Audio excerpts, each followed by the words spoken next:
সুযোগ করে দিয়েছেন। এই জন্য আল্লাহ তাআলার দরবারে আমরা শুকরিয়া আদায় করি, আলহামদুলিল্লাহ। আমরা গত সপ্তাহে আলোচনা করেছিলাম পিতামাতার কি হক এবং সন্তানের কি হক। উভয়জনেরই হক আছে আলাদা আলাদা। সন্তানের কিছু যেমন দায়িত্ব আছে পিতামাতার ক্ষেত্রে, আর আমি পিতা বলে আমার কোনো দায়িত্ব নাই এরকম না। আপনি পিতা, আমি পিতা, আমাদেরকে বড় এক দায়িত্ব পালন করতে হবে সন্তানের প্রতি। সন্তানকে মানুষ করে গড়ে তোলার জন্য আমি কোনো চেষ্টা করলাম না, আল্লাহর কাছে কখনো দোয়াও করলাম না সন্তানের জন্য, কিভাবে বলব? নিজে কিছু দোয়াও করতে হবে, চেষ্টা চালিয়ে যেতে হবে। সন্তান কি করতেছে, কোথায় যাইতেছে, কি করতেছে, কিভাবে চলতেছে, কার সাথে মিশতেছে, এগুলো নজরদারি সবচাইতে আগে করতে হবে একজন পিতামাতার। তাহলে সেই সন্তানের মাধ্যমে আমি দুনিয়াতে শান্তির আশা করতে পারি এবং মরার পরেও তার কিছু ভালো কাজের পরিণামে আমার কবরে কিছু যাবে, সদকা জারিয়া, যেটাকে হাদিসের ভাষায় বলা হয় ইনকাতা আমালু ইযা মাতাল ইনসান। এক হাদিসে আছে ইযা মাতাল ইনসান ইনকাতা আমালু ইল্লা সালাস। কে মানুষ যখন মৃত্যুবরণ করে তখন এই পৃথিবী থেকে তার সমস্ত সম্পর্ক বিচ্ছিন্ন হয়ে যায়, ইল্লা সালাস, তিনটা কাজ ব্যতীত। আর যে তিনটা কাজ আছে দুনিয়াতে সে রেখে যাবে, কবরে মৃত্যুর পরেও সে তিনটি কাজ তার আমলনামায় যেতে থাকবে কবরে। সুবহানাল্লাহ। কন্যাকার কি তিনটি কাজ? এক নাম্বার সদকাতুল জারিয়া, দ্বীনি কাজে, যে কোনো সেক্টরের যে কোনো খাতের দ্বীনি কাজ সদকা জারিয়া করে যাবেন, সেটা আপনি ফল পাবেন মৃত্যুর পরেও। এক নাম্বার। দুই নাম্বার ইলমুন ইউনতাফাউ বিহি, উপকারী ইলম সন্তানকে শিক্ষা দিয়ে যাওয়া, যে ইলমের মাধ্যমে সে নিজের পুরা এই জিন্দেগিটাকে পরিবর্তন করবে, ভালো হয়ে চলবে। এবং দ্বীনি শিক্ষা তাকে দিলে সে অপরজনকে, যাদেরকে এই দুনিয়াতে যত বছর সে বাঁচে, যতজন মানুষকে সে দ্বীনি শিক্ষা দিবে, এর একটা অংশ আপনার আমলনামায় যাবে। এবং ওয়ালাদুন সালিহা, ভালো নেক সন্তান গড়ে তুলে দিয়ে যাওয়া দুনিয়াতে, সেই সন্তানের একটা আমলনামা কবরে যাবে। তো দায়িত্ব আছে কিনা আমাদের? হ্যাঁ, দায়িত্ব পালন করতে হবে। আর দায়িত্ব পালন না করলে প্রত্যেকটি সেক্টরে ওই যে প্রতিষ্ঠানের যে দায়িত্ব থাকে, যেমন আমি এখানে আছি, আমি যদি কোরআন হাদিস অনুযায়ী সঠিক কথাগুলো না বলি, আমাকে জিজ্ঞেস করতে হবে মরার পরে। আলা কুল্লুকুম রাঈন ওয়া কুল্লুকুম মাসউলুন আন রাইয়্যা, স্পষ্ট হাদিস। প্রত্যেককেই জিম্মাদার, দায়িত্বশীল। প্রত্যেকটা সেক্টরের যে দায়িত্বশীল আছেন, সেই দায়িত্ব ঠিক মতো পালন না করে তাকে জবাবদিহিতা করতে হবে আল্লাহর দরবারে। এখানেও তিনটা দায়িত্বের কথা বলা হয়েছে। একটা হইল ইমাম, প্রথমে ইমামের কথা বলা হয়েছে, যে খতিব, যে খুতবা দেয় মানুষকে বোঝায়, তাকে সঠিকটা বুঝাইতে হবে। কোরআন হাদিসের দলিল ভিত্তিক যে কথাগুলো আছে এগুলো মানুষকে বুঝাইতে হবে, শিক্ষা দিতে হবে যে এটা এইভাবে, এটা করা যাবে না, এটা এইভাবে করোনা আছে, এটা করা যাবে, এটা করা যাবে, এটা করা যাবে না। চাকরি থাক বা না থাক, সঠিকটা বলতে হবে। যদি না বলে ইমামকে আল্লাহর দরবারে জবাবদিহিতা করতে হবে। একজন স্বামী তার স্ত্রী সন্তান কোথায় চলতেছে, কোথায় যাইতেছে, দ্বীনের পথে আছে কিনা, তার নজরদারির দায়িত্ব তার কাছে। একটা পরিবারের কর্তা যে থাকে, মূল মালিক, তার জিম্মাদারিতে পড়ে। একটা দেশ রাষ্ট্র যে পরিচালনা করে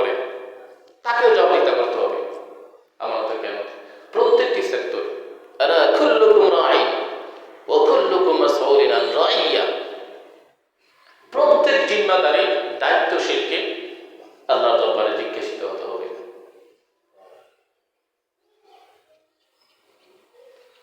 এই জন্য খুব সাবধান, খুব সতর্কে চলতে হবে।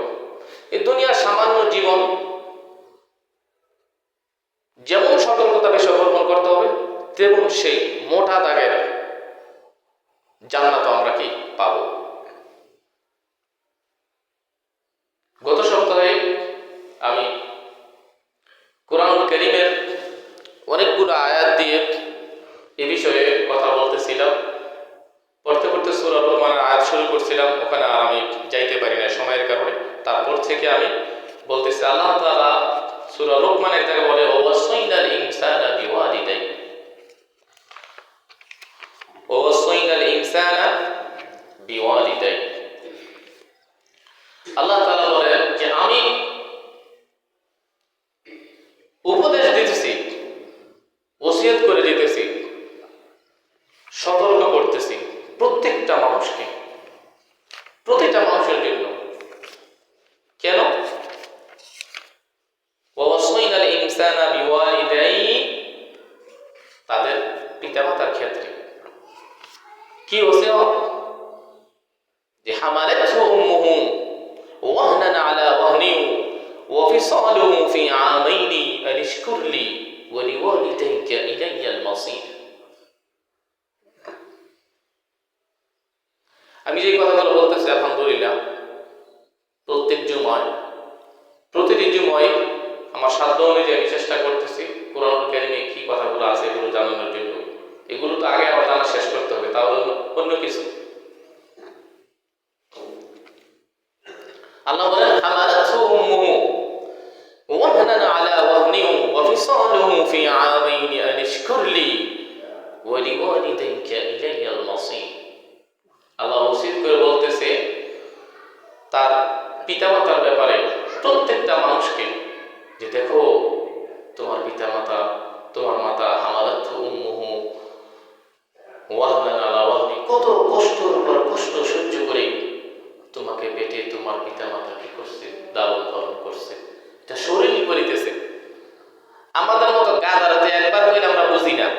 এই জন্য আল্লাহ তাআলা কুরআনুল কারীমের বিভিন্ন আয়াতে বিভিন্ন ঢঙ্গে বিভিন্ন কৌশলে একই কথা বারে বারে বিভিন্ন আয়াতের মধ্যে কেন বলতেছেন? যাতে আল্লাহ তাআলার এই কুরআনুল কারীমের মহান কথাগুলো আমাদের অন্তরে দিলে গেঁথে যায়। এই জন্যে কি বলেন? হামালাতহু উম্মুহু ওয়াহনান আলা ওয়াহনিন ওয়া ফিসালুহু ফি আমাইনি, কষ্টের উপর কষ্ট করে তোমাকে গর্ভে ধারণ করেছে তোমার পিতা। ফি ওয়া ফিসালুহু ফি আমাইনি, 2 বছর লাগে তোমাকে কি করছে? দুধ পান করে গেছে। আনিশকুরলি, আনিশকুরলি, শুকরিয়া আদায় করো, শুকরিয়া আদায় করো আমার। বলি ওয়ালিদাইকা, আমার শুকরিয়া আদায় করছো তো, তারপরে তোমার পিতামাতার শুকরিয়া আদায় করো। ইলাইহিল মাসীর। কেন? যদি শুকরিয়া আদায় না করো, তোমার পিতামাতার শুকরিয়া আদায় কিভাবে করবা? পিতামাতার শুকরিয়া আদায় করবা, পিতামাতার খেদমত করবা। ইলাইহিল মাসীর, যে আমার দিকেই তোমাদের সকলকে একদিন কি করতে হবে? প্রত্যাবর্তন করতে হবে। ওয়াইন জাহাদাকা আলা আন তুশরিকা বি মা লাইসা লাকা বিহি ইলমুন ফালা তুতি'হুমা। যে আয়াতটা গত সপ্তাহে বলেছিলাম, এটা চলে আসছিল বলতে বলতে বলেছিলাম, এটা এখন সিরিয়ালে চলে আসছে। এখন যে যদি তোমার পিতামাতা তোমাকে পিরাপিরি করে, বাড়াবাড়ি করে আল্লাহর সাথে শিরিক করতে, কোরআন হাদিস বিরোধী কোনো কার্যকলাপ করতে, তাহলে শুধু তুমি ওই কথাটা মানবে না, বাকি যত ধরনের কঠিন কাজ, কঠিন কথা, যা কিছু বলো, তোমাকে মাথা নত করে মেনেই যেতে হবে। যেহেতু তোমার পিতা, আমি আল্লাহর ইবাদত বন্দেগী করার পরেই যে সম্মানের প্রাপ্ত। এই জন্য ওয়াত্তাবি' সাবিলা মান আনাবা ইলাইয়া, তুমি অনুসরণ তো করবে ওই ব্যক্তির যে একনিষ্ঠভাবে আমার দিকে রুজু হয়, তার সে যেই হোক, তোমার পিতামাতা হলেও যদি আমার দিকে ডাকে তো ঠিক আছে, এটা তো তুমি মানবাই। যদি আমার দিকে না ডাকে, কোরআন হাদিস বিরোধী কোনো কার্যকলাপের দিকে আহ্বান করে, সেটা মানবে না।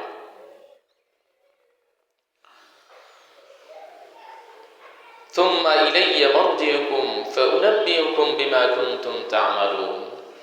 অতঃপর তোমরা সকলেই আমার দিকে প্রত্যাবর্তন করতে হবে এবং আমি তোমাদেরকে পরীক্ষা করব ওই ব্যাপারে। এই পৃথিবীতে তোমরা যা যা করেছিল প্রত্যেকটির ব্যাপারে পরীক্ষা আমি নিয়ে নিব। এই জন্য মা বাবার সন্তুষ্ট থাকতে হবে। সন্তানের প্রতি মা বাবা কি থাকতে হবে? সন্তুষ্ট। যে কোনো সিস্টেমে মৃত্যুর আগে আগে মা বাবাকে সন্তুষ্ট রাখতেই হবে। এই জন্য রাসূলুল্লাহ সাল্লাল্লাহু আলাইহি ওয়াসাল্লাম এক হাদিসে ফরমান, রিদার রাব্বি তাবারাকা ওয়া তাআলা ফি রিদাল ওয়ালিদ ওয়া সাখাতুর রাব্বি ফি সাখাতিল ওয়ালিদ। আল্লাহ সন্তুষ্ট, পিতামাতা সন্তুষ্ট, আল্লাহ সন্তুষ্ট। পিতামাতা অসন্তুষ্ট, তোমার প্রতি আল্লাহ অসন্তুষ্ট।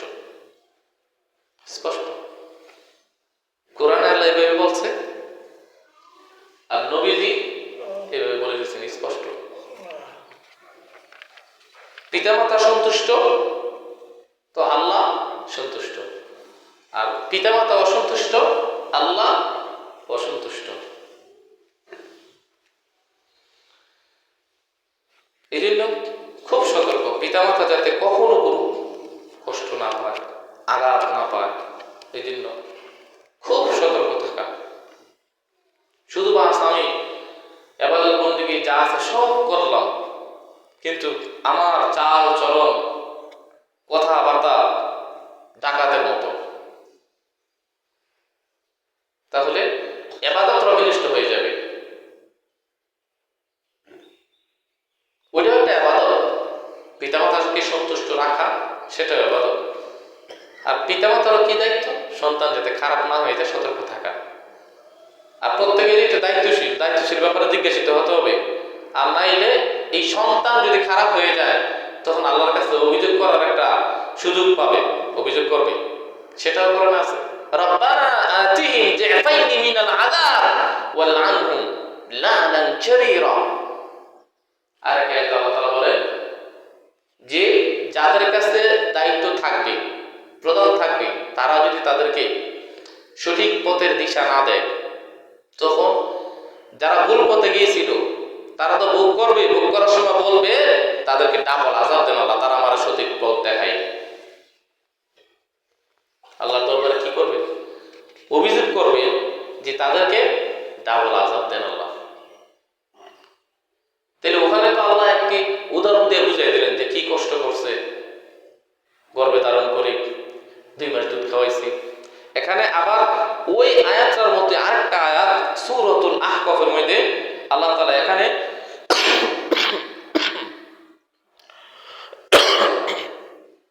আরেক আয়াতে বলতেছেন যে ওয়াসাইনাল ইনসানা বিওয়ালিদাইহি ইহসানা, যে আমি আল্লাহ তোমাদেরকে সতর্ক করতেছি, উপদেশ দিতেছি, জানিয়ে দিতেছি, স্মরণ করিয়ে দিতেছি তোমাদের পিতামাতার ক্ষেত্রে যে দেখো তাদের প্রতি ইহসান করো।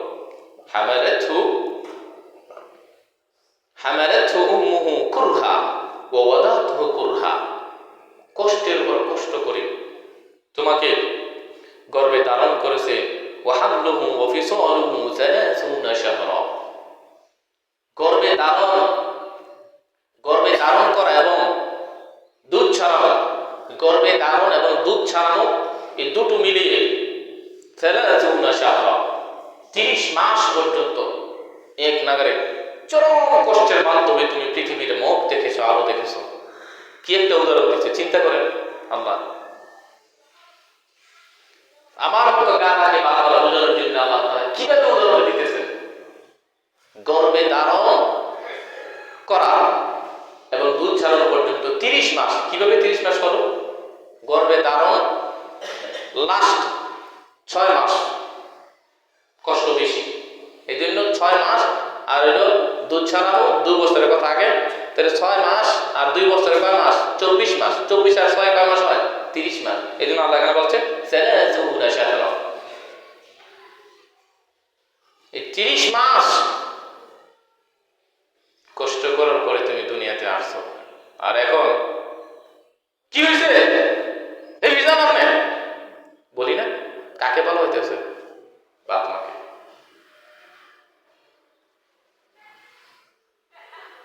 হ্যাঁ, দম দেওয়া যাবে না।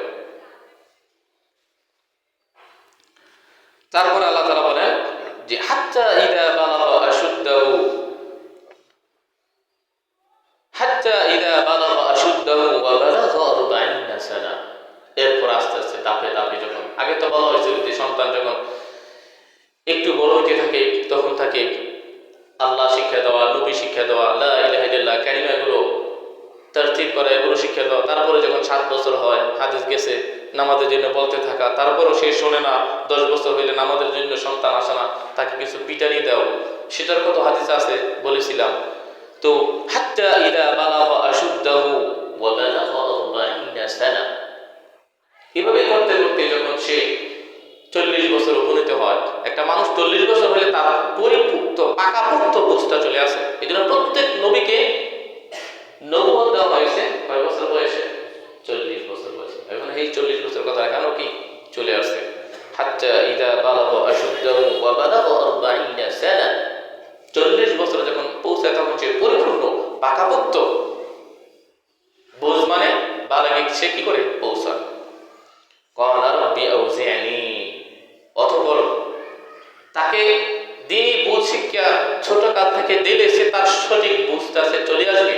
যখন সঠিক বুঝটা চলে আসবে তখন এরকম সন্তানে সে বলবে ক্বালা রাব্বি, সে বলবে হে আমার রব প্রতিপালক, আউজি'নি, আমাকে তৌফিক দেন কি করতে? আন আশকুরা নি'মাতাকা আল্লাতী, আমি যাতে তোমার শুকরিয়া আদায় করতে পারি, তুমি যে নিয়ামত আমাকে দান করছো সে নিয়ামত যাতে আদায় করতে পারি। আল্লাহ আপনি আমাকে তৌফিক দেন। এই যে তার দিলের তামান্না, তার অন্তর দিল থেকে যে দোয়ার একটা ভাব শুরু হয়েছে, কেন? এই যে আমি দিন শিক্ষা দিয়েছি সন্তানকে, দিনের প্রতি রেখেছিলাম, যার ফলে তো আল্লাহ বলেন যে আন আশকুরা নি'মাতাকা আল্লাতী আন'আমতা আলাইয়া, যে নিয়ামত আমি তোমাকে দিয়েছি সে নিয়ামতের জন্য কি করবে? সে শুকরিয়া আদায় করে। ওয়া আলা ওয়ালিদাইয়া, এবং তোমার পিতামাতা। ওয়া আন আমালা সালিহান তারদা, এবং সে বলবে আল্লাহ আমাকে আরো তৌফিক দেন। ওয়া আন আমালা, আমাকে আরো তৌফিক দেন, সেটা কি? সালিহান তারদা, এরকম নেক কাজ, সৎ কাজ, ভালো কাজ করা, যে কাজে আল্লাহ আপনি খুশি হয়ে যান, আপনি কি হয়ে যান? সন্তুষ্ট হয়ে যান। এই বুঝমানের এই দোয়াগুলো কখন আসে? দ্বীনি শিক্ষা দিলে। আর মা বাবারও দোয়া করতে হবে, রব্বানা হাব লানা মিন আজওয়াজিনা, হে আমার রব। এই দোয়াটা মা বাবা কি দোয়া করতে হবে? মা বাবার দায়িত্ব বললাম না যে সন্তানের হক, পিতামাতার হক, তাহলে পিতামাতার হকে তো এই দোয়াটা করা উচিত বারে বারে। রব্বানা হাব লানা মিন আজওয়াজিনা ওয়া যুররিয়াতিনা কুররাতা আ'য়ুন ওয়াজআলনা লিল মুত্তাকিনা ইমামা। হে আল্লাহ আপনি আমাকে এরকম সন্তান, এরকম স্ত্রী পুত্র দান করেন, যে সন্তানের দিকে, যে স্ত্রীর দিকে তাকালে আমার চক্ষু জুড়িয়ে যায়, আমার চক্ষু শীতল হয়ে যায়, যে সন্তানের মুখ দেখলে আমি বিরক্ত হই না, আমার অন্তরে শান্তি প্রশান্তি চলে আসে। আল্লাহ এভাবে তো আমি কার্যক্রম তো বাধা দিবই, তাকে অপকর্ম করতে, তাকে তো সৎ নেক যোগ্য হিসাবে গড়ে তোলার জন্য তো আপনার চেষ্টা চলবে, সাথে সাথে দোয়াও চলতে হবে, তাইলে সে কাজ হবে বেশি। তো আল্লাহ আমাকে আরো তৌফিক দেন, আন আ'মালা সালিহান তারদাহু ওয়া আসলিহ লি ফি যুররিয়াতি। আল্লাহ এখন আমি প্রাপ্ত বয়স হয়েছি, আমি তো বিয়ে শাদী করছি, আমার সন্তানের তো আল্লাহ হবে, আপনি আমার সন্তান দিতে হবে, তাদেরকে আপনার সংশোধন করে দেন, ঠিক করে দেন, সঠিক করে দেন। এটা বলবে সে, ইন্নী তুবতু ইলাইকা ওয়া ইন্নী মিনাল মুসলিমিন, আল্লাহ নিশ্চয় আমি তোমার নিকট আমার যাবতীয় অপরাধের জন্য খাস দিলে তওবা করতেছি, ওয়া ইন্নী মিনাল মুসলিমিন, এবং আমি তো একজন মুসলমান, তাদের পক্ষ থেকে তো আমি একজন মুসলমান। উলাইকা আল্লাযীনা নাতাকাব্বালু আনহুম আহসানা মা আমিলু ওয়া নাতাজাওয়াজু আন সাইয়্যাতিহিম ফি আসহাবিল জান্নাহ। তারপর আল্লাহ বলেন ওই সমস্ত লোক যারা এই ভালো কাজগুলো করবে, সন্তানকে ভালো কাজে রাখবে, ভালো কাজ শিক্ষা দিবে, এবং সন্তানও পিতামাতাকে শান্তিতে সুখী শান্তিতে রাখবে, এই ভালো কাজ যেগুলা করবে, তোমরা মনে করে ওরা এগুলা করলে আমি ফাই না পাই না। আল্লাহ বলতেছেন এখানে নাতাকাব্বালু আনহুম, তাদের প্রত্যেকের থেকে আমি কবুল করে নিব, গ্রহণ করে নিব তাদের এই আমলগুলোকে। সুবহানাল্লাহ। আহসানা মা আমিলু, যে উত্তম ভালো কাজগুলো তারা করেছিল। ওয়া নাতাজাওয়াজু আন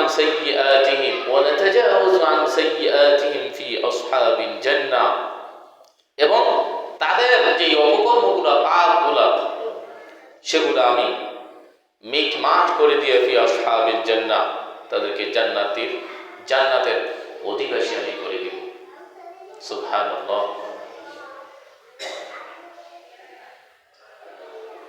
এই জন্য আমাদেরকে পিতামাতার খেদমত খুবই জরুরি, করতেই হবে।